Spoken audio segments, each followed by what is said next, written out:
Pria itu naik gunung sekadar untuk berburu. Tak menemukan buruan, keheningan di sekitarnya malah membuatnya curiga. Tiba-tiba sebatang panah melesat ke arahnya. Beruntung dia bereaksi dengan sangat cepat. Dia mengangkat senapan menembak liar ke sekeliling, melepas jaket merahnya, lalu bergegas sembunyi di balik pohon. Belum sempat bernapas lega, bahunya kembali tertembak oleh sebatang panah yang tajam. Sadar musuh ingin dia mati, Jack menahan sakit mematahkan panah itu demi bertahan hidup. Dia bangkit lari ke arah sebaliknya. Anehnya musuh berhenti mengejar. Dengan susah payah dia akhirnya sampai di mobilnya. Tepat saat hendak pergi, mobilnya tak mau menyala sama sekali. Demi bertahan hidup, Jack segera turun dan melanjutkan pelariannya dengan berjalan kaki. Setelah melewati hutan yang lebat, dia menemukan sebuah mobil terparkir di pinggir jalan. Menduga itu kemungkinan besar mobil si pembunuh. Dia hati-hati memeriksa sekitar. Setelah memastikan situasi aman, Jack menggunakan kunci untuk menggores tanda di mobil itu, lalu bergegas kembali ke pondok kayunya. Dia mencabut panah, menahan rasa sakit luar biasa saat menjahit luka. Usai diobati seadanya, dia segera memeriksa CCTV. Terlihat banyak kamera terpasang di hutan. Dia begitu waspada karena Jack sudah tinggal di hutan ini selama 5 tahun. 5 tahun lalu putrinya hilang di hutan ini, jadi dia terus mencari jejaknya. Tepat saat itu, di layar monitor tiba-tiba muncul sosok misterius yang mengenakan baju kamuflase. Sedang mengejar gadis kecil yang kabur. Dia menduga orang itu terkait hilangnya sang putri. Jack segera berkemas, bersiap kembali ke hutan. Menyelamatkan gadis itu berarti mengungkap kebenaran. Tapi saat Jack sampai di tengah hutan, dia disergap. Untungnya kakinya menginjak ranting. Jack bereaksi cepat menghindari sabetan pedang. Tak melihat si sosok misterius, ia melempar kaleng cat ke udara. Kaleng itu ditembak pecah, membuat si pelaku berlumuran cat. Sadar ketahuan, musuh segera kabur. Jack menembak berkali-kali, tapi karena musuhnya gesit, ia hanya bisa melihatnya lolos. Jack lalu pergi ke tepi sungai.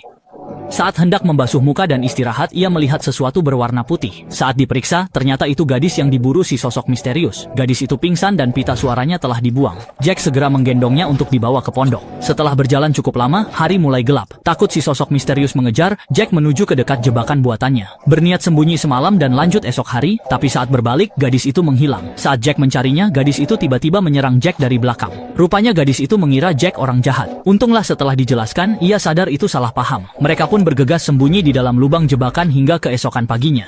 Jack membawa gadis itu melanjutkan perjalanan. Saat tiba di pondok, hari sudah sore. Namun belum sempat beristirahat, terdengar gonggongan anjing di luar. Saat Jack hendak memeriksa, sosok misterius itu tiba-tiba menerjangnya. Dalam perkelahian itu, Jack menyambar botol dan menghantamkannya ke musuh. Tapi karena terluka, setelah mengerahkan seluruh tenaga, ia tetap kalah dari si pembunuh. Di saat genting, gadis itu meraih senapan berburu. Sayangnya ia tak bisa menembak, 2 tembakannya meleset dan malah membuat musuh murka. Gadis itu membuang senapan lalu bergegas kabur. Namun si pembunuh menarik busur dan memanah, menewaskannya di tempat. Tepat saat nyawa Jack juga berada di ujung tanduk, terdengar deru mobil dari luar. Ternyata tembakan tadi menarik polisi patroli. Saat masuk, ia temukan gadis terbaring bersimbah darah.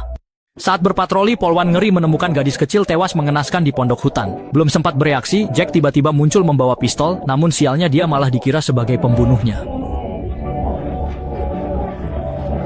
Untungnya Jack segera memperingatkan tepat waktu. Polwan itu berbalik dan melihat sosok misterius di sana. Dengan begitu, si pembunuh akhirnya berhasil diringkus dan dikendalikan oleh sang Polwan. Tapi tiba-tiba, orang itu memainkan jarinya, persis seperti kebiasaan adik si Polwan. Detik berikutnya, ia memutar arah pistolnya. Jack tertembak peluru dan segera kabur ke ruang bawah tanah saat Polwan lengah. Demi menutupi jejak kejahatannya, Polwan mengejar mengikuti bercak darah, namun kakinya malah tak sengaja menginjak perangkap buatan Jack.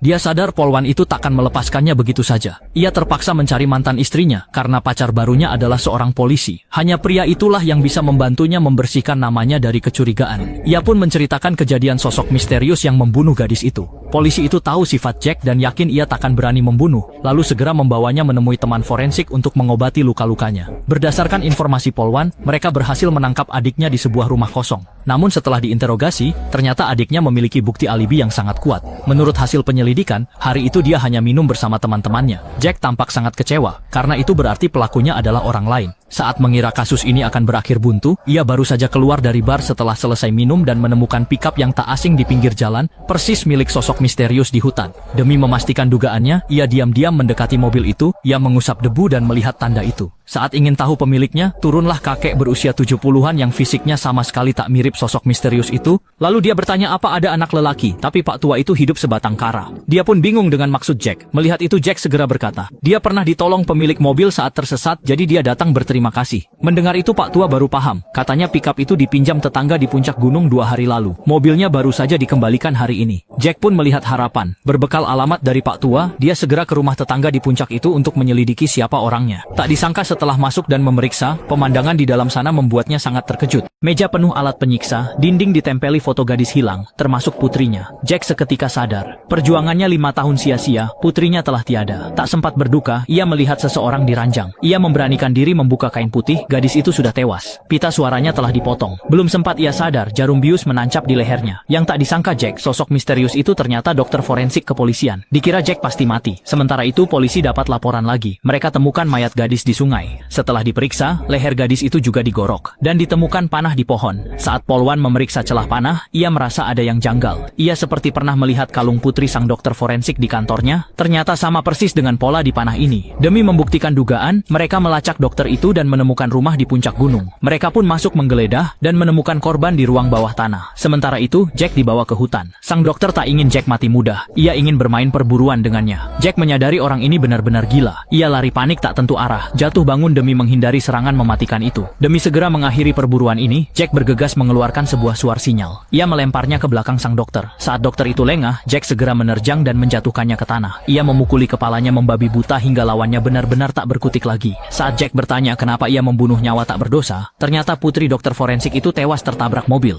Ia jadi benci orang yang punya putri, lalu mulai memburu gadis tak berdosa di hutan, agar keluarga mereka merasakan pedihnya kehilangan putri. Jack murka dan ingin langsung membunuh bajingan itu. Untung Polwan tiba tepat waktu dan minta Jack jangan gegabah, tapi ia tak mau dengar langsung mendorong dokter itu ke dalam perangkapnya sendiri.